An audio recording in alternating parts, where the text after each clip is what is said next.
Hello everyone, today we're gonna see how to invest in time.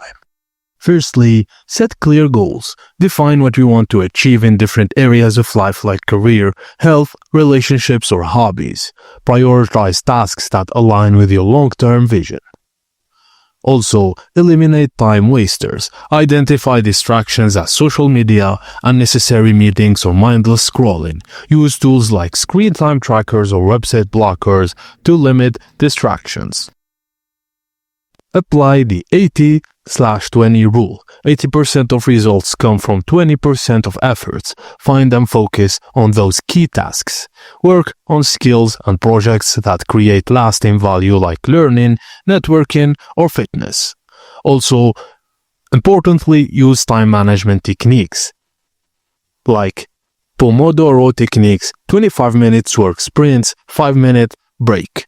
Time blocking. Schedule tasks in specific time slots, and Eisenhower matrix, like sort tasks into urgent/important quadrants. Read books, take courses, learn new skills, and surround yourself with mentors and high-achieving people. Sleep well, eat healthy, and exercise. Better energy means better productivity. The key to investing in time well is intentionality. Spend time on things that bring long-term fulfillment and success. What area are you looking for to improve most? Thank you for watching, and please don't forget to like and subscribe for more. Hey everyone,